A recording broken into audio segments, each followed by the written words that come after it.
అందరు కలిసి బయట వాళ్ళు ముంచుతారు, బయట వాళ్ళు ఎత్తికి చేతులు పెడతారు, వాళ్ళు మీరు బెటరు. మనం మనాలేదు తనాలేదు. కలియుగంలో వేరే దేవుడు లేడు, ఇక్కడ దేవుడు ఉన్నాడుగా. ఈ దేవుడు ఆగడు ఐకమత్యం ముందు. ఐకమత్యమే దేవుడు. కలో సంఘటిత. కలియుగంలో కలిసి ఉండడమే దేవుడు. ఏ కులాలైతే ఎవరైతే కలిసి ఉంటారో వాళ్ళు బాగుపడతారు, ఎవరు అధికారం దగ్గర ఉంటారో వాళ్ళు బాగుపడతారు. అంబేద్కర్ గారు చెప్పారు, అన్ని సమస్యలకి అన్ని ప్రశ్నలకి సమాధానం ఒకటే సమాధానం, ఒకటే తాళం చెయ్యి. ఏంటంటే రాజకీయం. మన కులం చూడడం, సర్పంచ్, జెడ్పీటీసీ, ఎంపీటీసీ ఎవడన్నా నాయకుడికి ఎదుగుతుంటే వాడిని పెద్దోని చేయి.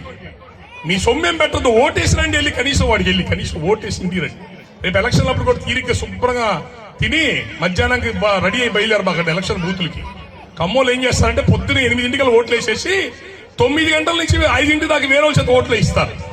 మనం మధ్యాహ్నం తర్వాత భోజనం అయితే బయలుదేరుతాం. మన ఓటు ఎవడో వేసేసుకుంటాడు, ఆల్రెడీ పోయి బూత్లో ఉండదు, మన ఓటు ఉండదు అక్కడ.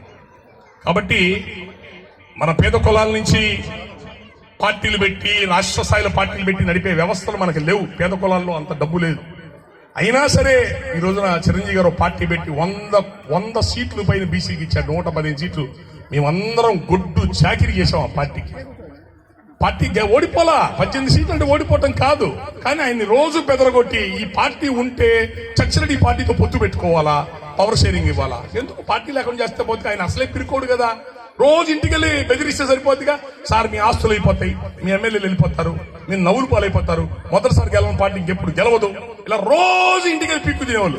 చిరంజీవి గారి అపాయింట్మెంట్ మనకు కావాలంటే సంవత్సరానికి కూడా దొరకదు. నేను ఆయన ఇన్ఛార్జిగా పనిచేశాను తిరుపతి. ఆయన అపాయింట్మెంట్ ఖమ్మం రెడ్లు మాత్రం దొరుకుతాయి. అదేంటో మరి అపాయింట్మెంట్ మనకు దొరకవు. పవన్ కళ్యాణ్ గారు చిరంజీవి అపాయింట్మెంట్ మనకు దొరకవు. రెడ్లు కమ్మలు మాత్రం బాగా దొరుకుతాయి. అని వాళ్ళ స్థాయిలో ఉన్నారు. రోజు రెచ్చగొట్టి పార్టీ తీసేశారు.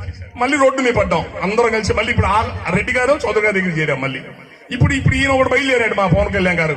నేనేదో చేస్తా, సమాజానికి ఏదో ఒకటి చేస్తాను. ఓడిపోయినా తిరుగుతున్నాడు, పని చేస్తున్నాడు. ఓడిపోయినా సరే అవమానాలు పొందేనా కష్టపడి తిరుగుతున్నాడు.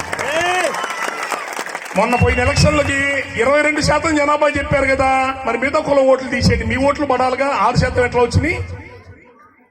ఏమన్నా గారు తెలుసా, పవన్ కళ్యాణ్ గారు ఓటు ఏంటంటే వాళ్ళ అన్నగారు మమ్మల్ని అందరినీ ముంచి వెళ్ళిపోయారండి. మీ సొమ్ము తిన్నాడు చిరంజీవి గారు. మా సొమ్ము పోయింది, మీదేం పోలేదే. మేము ఖర్చు పెట్టింది చిరంజీవి గారు, మీరు ఎవరు పెట్టలేదే.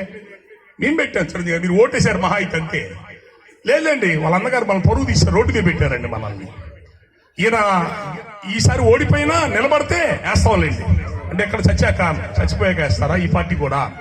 లేదండి రాము గారు, ఈసారికి వదిలేండి, 2019 ఎలక్షన్స్ అడగద్దు. ఆయన ఓడిపోయినా అలాగే నిలబడితే వాళ్ళ అన్నలాగా వెళ్ళిపోకుండా నిలబడతానని ప్రూవ్ చేసుకుంటే మేము వేస్తామన్నారు. అతను ప్రూవ్ చేసుకున్నాడు, నేను నిలబడతాను, సమాజానికి చేస్తానని. ఇప్పుడు మీరు ప్రూవ్ చేసుకోండి మీ నిజాయితీ, మీ దమ్ము. ఎలక్షన్ లో ఓటేసి చూపించండి.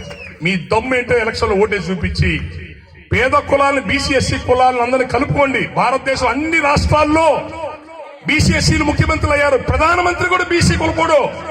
ఈ దరిద్రం ఆంధ్రప్రదేశ్, తెలంగాణ ఈ 2 రాష్ట్రాలకి దరిద్రం. ఈ రెడ్డి, కమ్మ, వెలమ, దొర వీళ్ళు పరిపాలన చేస్తున్నారు. మైనారిటీకి 1%, 2% ఉన్న కులాలు. ఇదంటే మూల కారణం పాపం ఎవరిదంటే కాపులదే. అతిపెద్ద జాతి కొన్న మీరు బీసీ ఎస్సీలు కలుపుకొని పోరాటాలు చేయకపోబట్టే ఈ దున్నపోతుల్లాగా మన మీద పడి 1000 కోట్లు తిని ఈ రాష్ట్రాలు అప్పులు పాలు చేస్తున్నారు. ఈసారన్న కళ్ళు తెరవండి, అందరూ ఒక మాట మీద ఉండండి. ఈ పేద కులాల నుంచి వచ్చే నాయకుల్ని కాపాడుకోండి. పవన్ కళ్యాణ్ గారికి అండగా నిలబడండి. రేపు రాబోయే ఎలక్షన్స్ లో మీ దమ్ము సత్తా మాటల్లో కాకుండా చేతల్లో చూపించండి. Thank you very much. Thank you Ramu గారు. ఒక్క నిమిషం.